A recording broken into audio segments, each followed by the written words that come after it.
Hello YouTube, Dare to Vlog here. Um, I just got off work and it's going on 2:48 in the morning.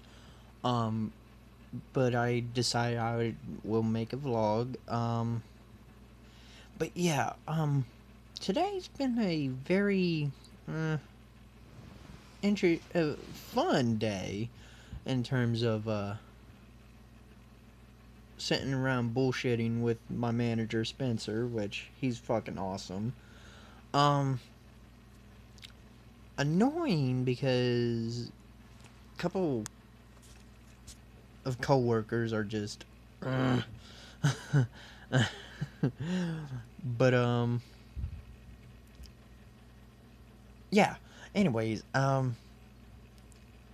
since next week on Friday, October 2nd is the official release of the Battle for Zendikar Magic the Gathering set and all, I'm going to take this time to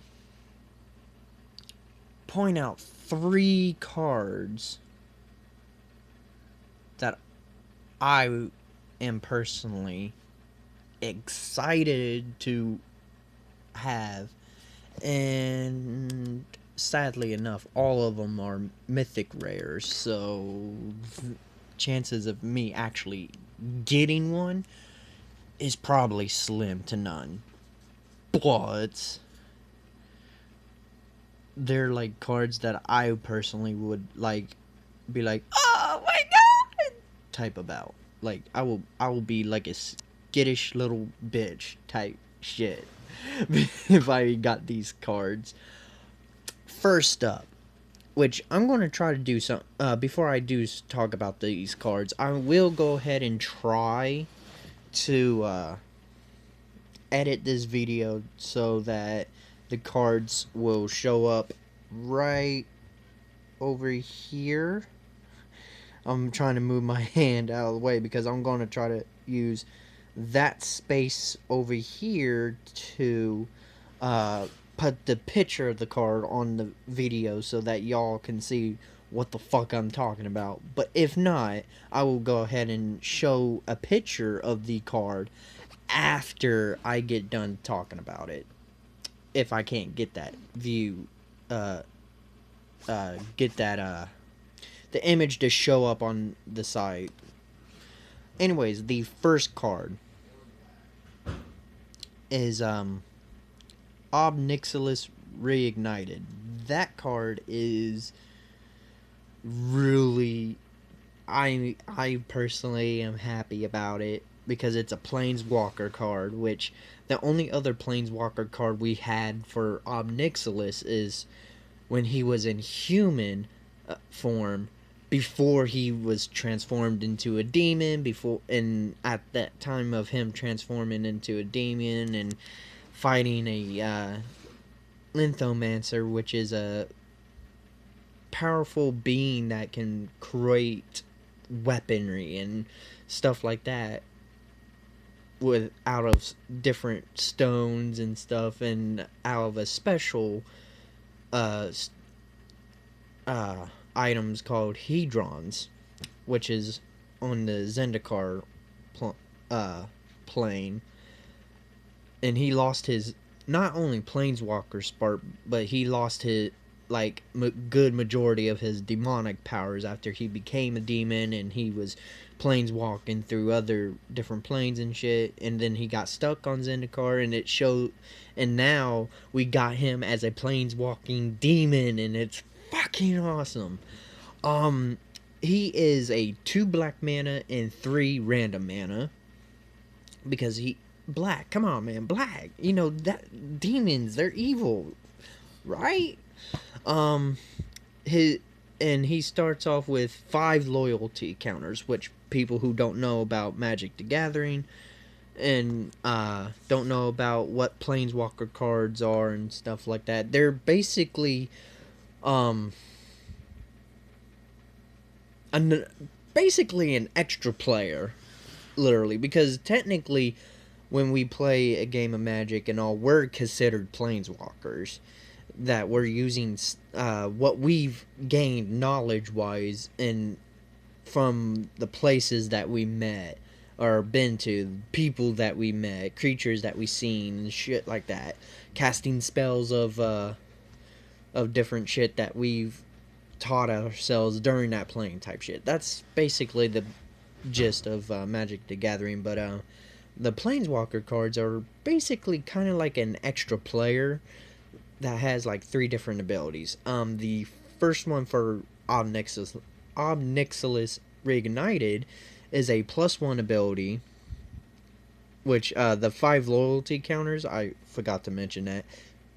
The 5 loyalty counters, it's basically its life. It starts off with 5 life, basically. Now, going back to the first ability that I was about to say, it has a +1 ability, meaning you can add 1 to that add 1 loyalty counter, which would basically is the equivalent of him healing himself, basically. And his ability for doing that is you draw a card and you lose 1 life, which for black, normally that is really a good ability for black, because of the fact that normally we don't really get that draw, the extra draw abilities in black and stuff like that. And if we do, normally we would sacrifice something, either a creature or life or whatever. And to draw 1 card and lose 1 life is not that bad, actually. You know, so that's really interesting. The -3 ability, meaning he takes damage to himself, you would lose 3 counters. So, for example, if you use this ability as soon as you play him and everything, he will go from 5 to 2 type stuff, because you're hurting him, basically. And the ability for that is destroy target creature. Okay, that's the ability that got me sold on this motherfucker. Destroy target creature. So basically, when it's your turn and you're going against an opponent that has a big fucking creature that you know you have no fucking answers for it in terms of destroying that, removing that creature, destroying it, or anything like that, just use him. -3 from his loyalty counters, and he destroys any type of fucking creature. That's fucking awesome. Unless if they got indestructible, then that's bullshit. But other than that, wonderful fucking card. That is a creature removal on a fucking stick. That is awesome. That ability got me sold on this card. And then the last ability is a -8, which normally we call it the ultimate ability.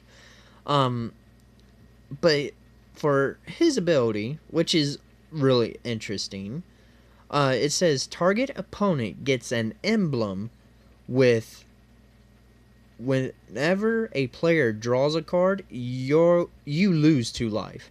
Meaning, if I get him to 8 loyalty counters and I use this ability, my opponent will get a card that will say Nixilis Reignited emblem, and it will state what I just said. Whenever a player draws a card, you lose 2 life. So that means if the opponent has it, because it says target opponent, so your opponent will have it, and every time any player on the table draws a card, that player is losing 2 life.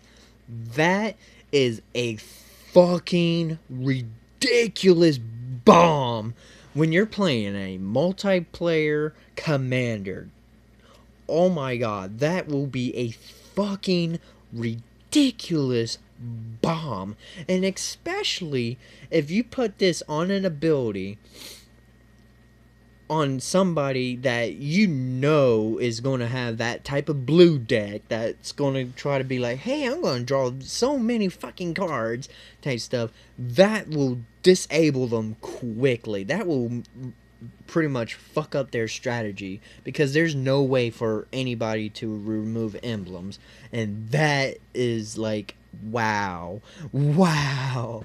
So that means, like, for example, me and 3 other people are playing Commander. And one of the people are playing a mono blue, which means just blue, deck that gives them a lot of card advantage, a lot of draw advantage. Meaning they're drawing more than just one card because they are that fucking ridiculous, and I hate fucking going against blue. Fuck you, blue players. And you get, and I got my Nixilis Reignited at that 8 point, and I just say fuck it, boom, play that emblem, put it on that guy. That means every time I draw a card, opponent 1 draws a card, opponent 2 draws a card, and whenever it says a player, so that even includes themselves. So whenever opponent 4 or opponent 3, which would be the guy that I put it on because of him doing so many card draw advantages, every time anybody draws a card, he will take 2 damage. And then Commander, you're starting off with 40, and that's not that much life if you think about it. But if you're going against somebody like opponent 3 that's going to be drawing multiple cards each turn, that could be deadly.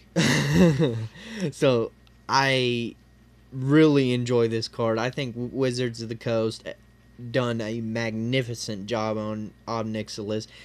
I could have thought better abilities for him, but it's still wonderful. I love it and everything, and I'm super excited for it, and I love the art for Nixilis. It looks like he just looks bad fucking ass. Now, I'm going to show the card, which I'm going to... There's the card, ladies and gentlemen.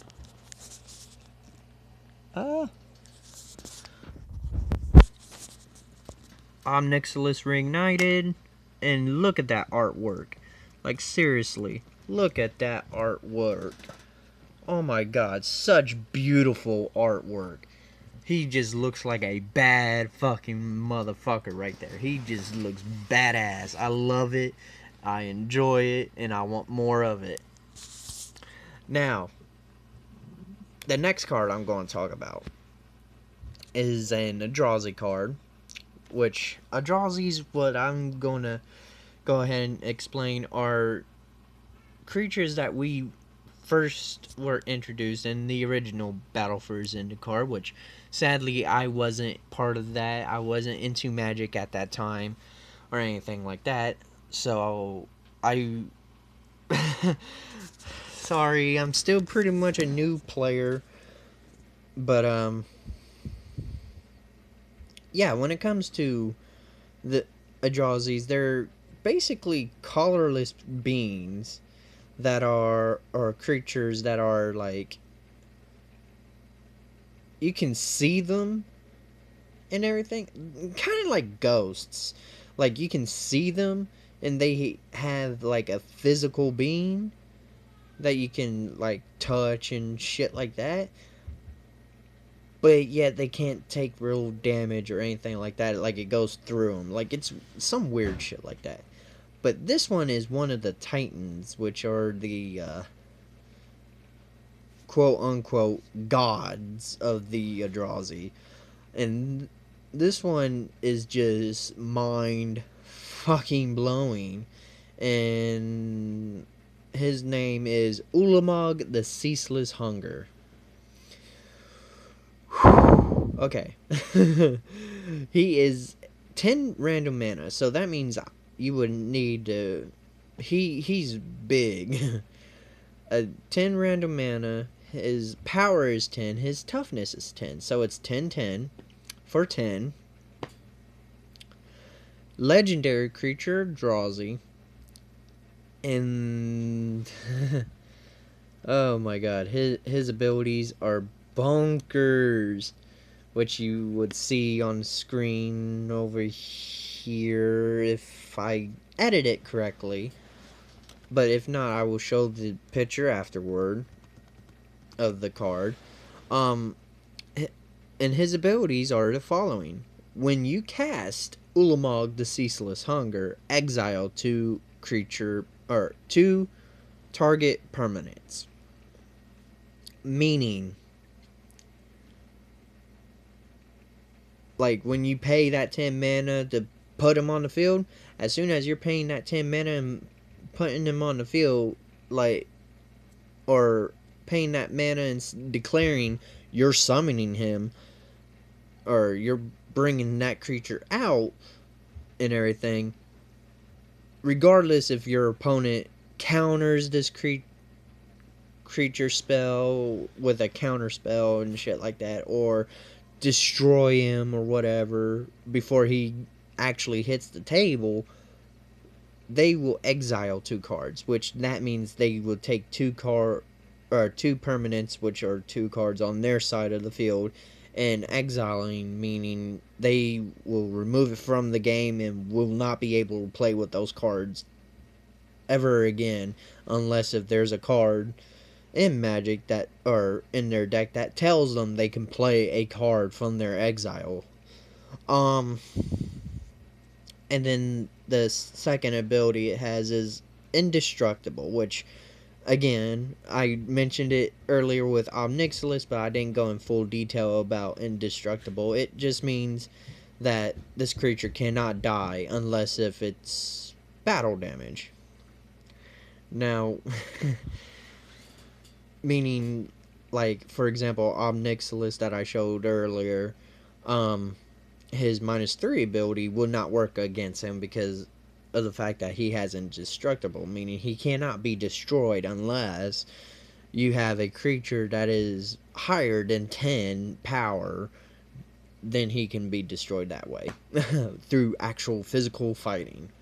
But the third part of his ability, which is the mind-blowing, the, like, this just type shit, is whenever Ulamog attacks, defending player exiles the top 20 cards of his or hers library.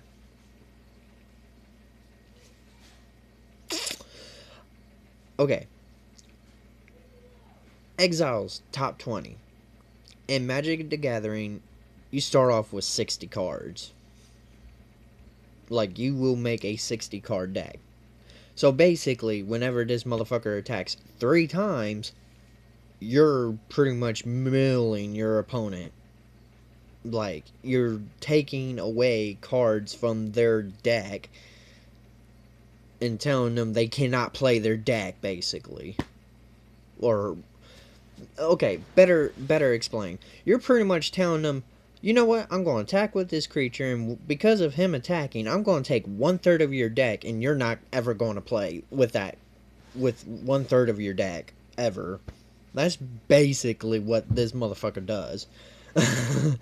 And he's an even bigger bomb in Limited, because in Limited formats, you make a 40 card deck, which is like even more like, oh shit. 2-hit KO, basically. Now I'm going to show the pictures.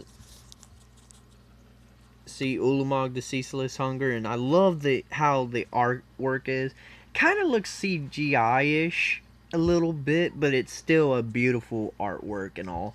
Especially how they have the outline of the like the details of Ulamog's like bony helmet-ish type of thing, and how he has that bony exterior, and I just love the artwork. It's really interesting and everything. Well, I don't know.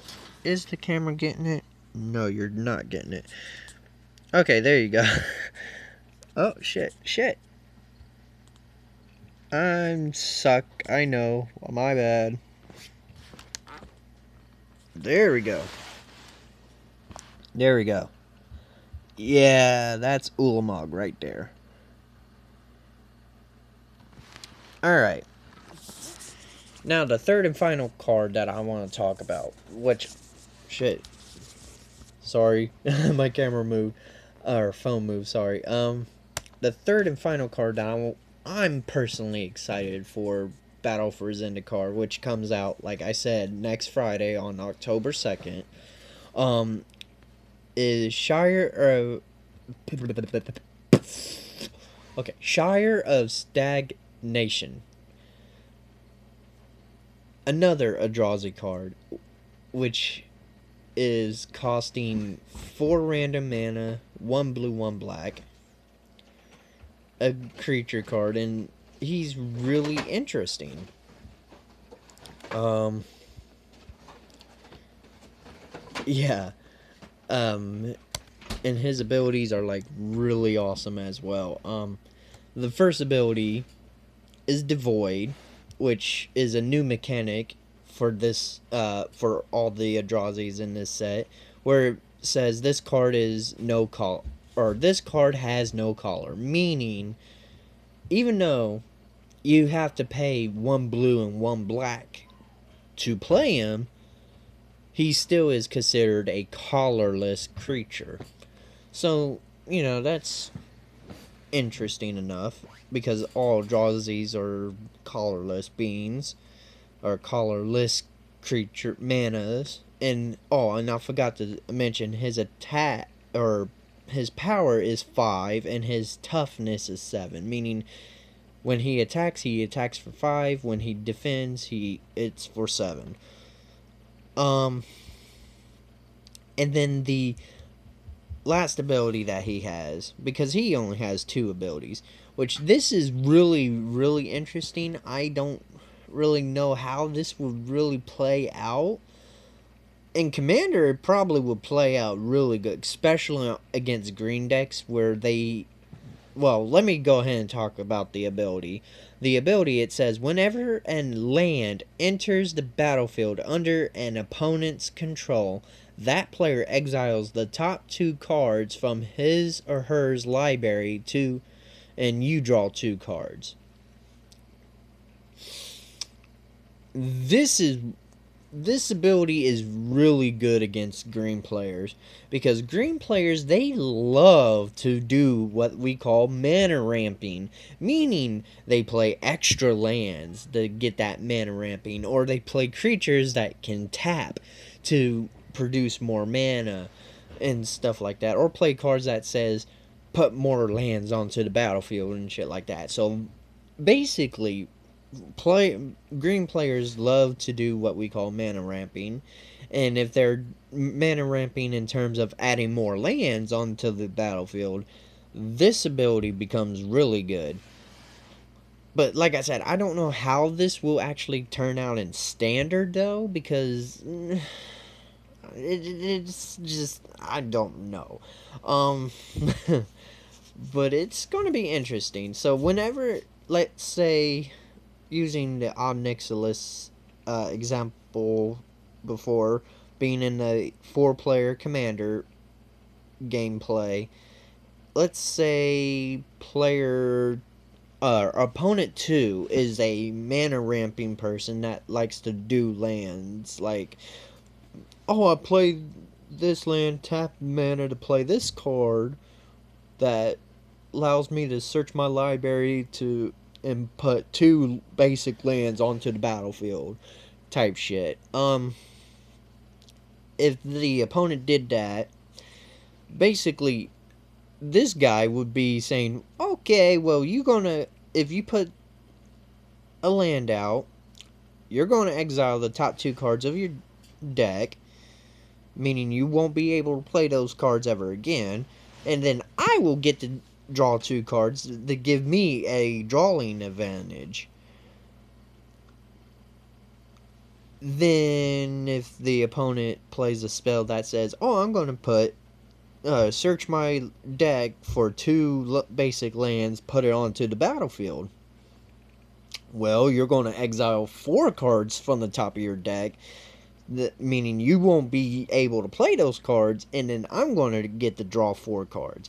So it has a stacking type of ability. So, like I said, that will be interesting.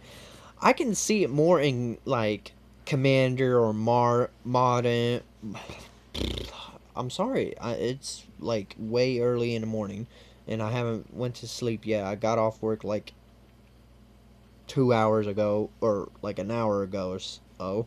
Um, but yeah, basically,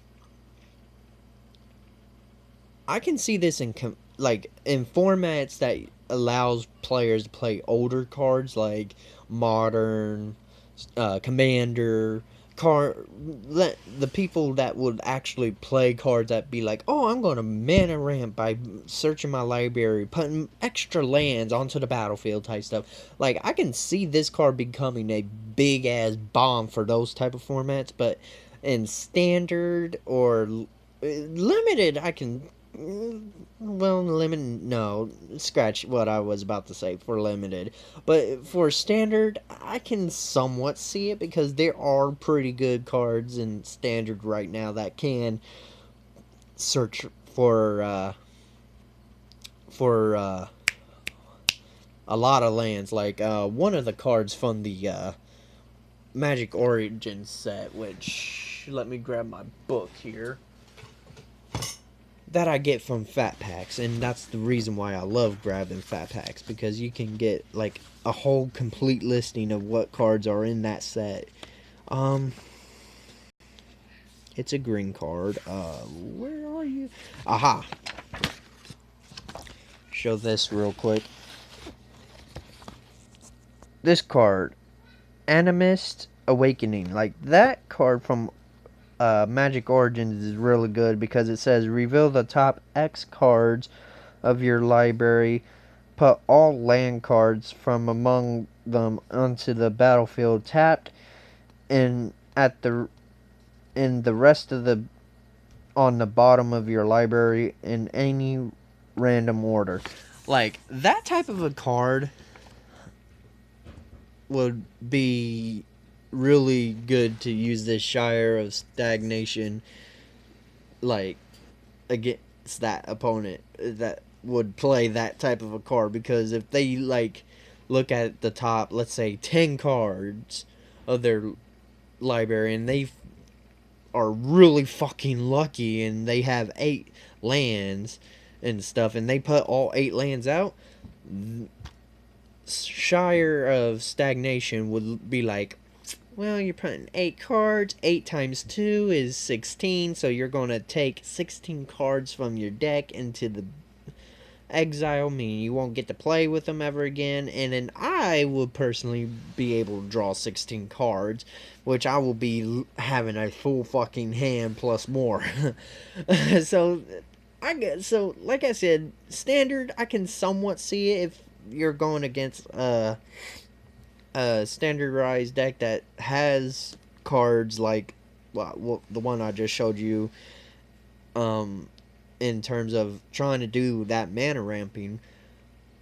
But it's one of those cards I would say you would have to wait and see this to actually see if it will do any good things for standard. But I personally believe in like modern or commander. If you're going against a green player or any type of player that has even a splash of green for that mana ramping, Sire of Stagnation is the bomb to have. So now I'm going to show the card.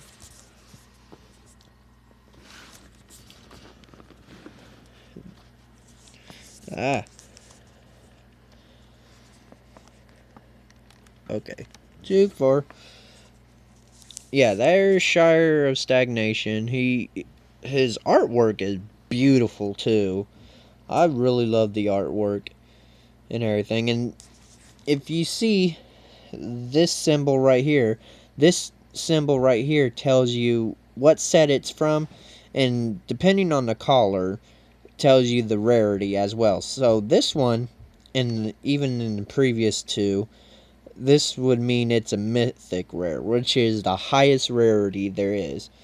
If this was gold, then it would mean it's rare. If it was silver, it would mean it's an uncommon. And then if it's black, then it would mean that it's common. So, yeah. And then when you open up booster packs, just to let people know who doesn't play Magic and stuff like that, when you open up a booster pack, you get one rare or mythic rare in that booster pack, 3 uncommons, and then the rest would be commons. So for example, if you get a booster box, which comes with 36 booster packs, I think 36, 39, something like that,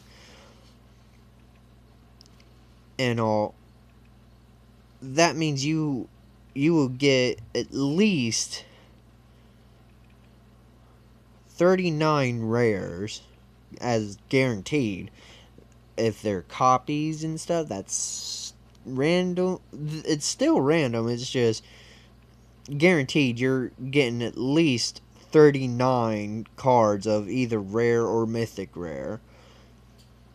So yeah, that's like I said, in the Battle for Zendikar set, as a total amount of cards, let's see here, there's 274 cards just in this set alone. Whew, losing my breath. So basically,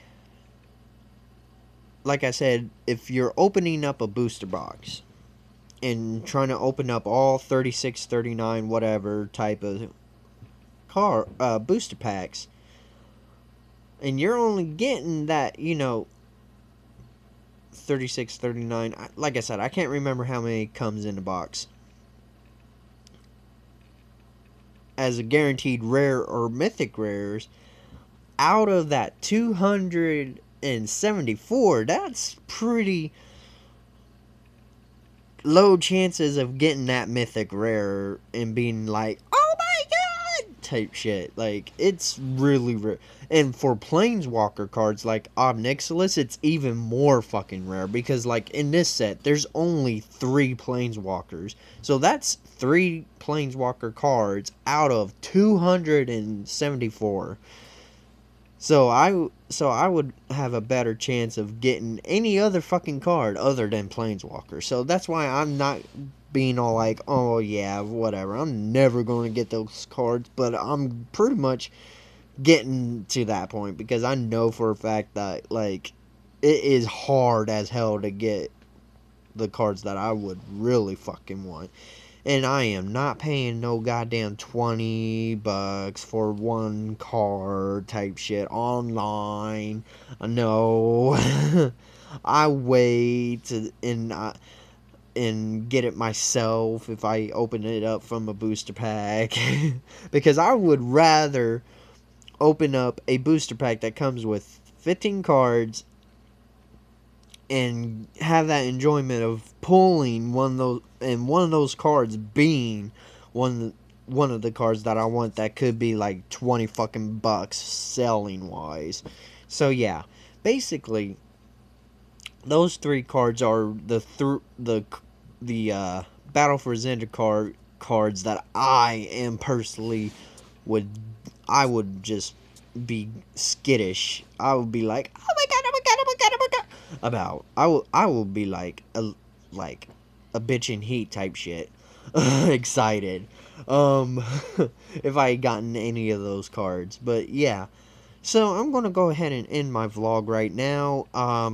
Because it's already going on 34 minutes. I couldn't see if it said 34 or 35. But no, it says 34 minutes and 20 seconds. So I'm going to go ahead and end this vlog right now.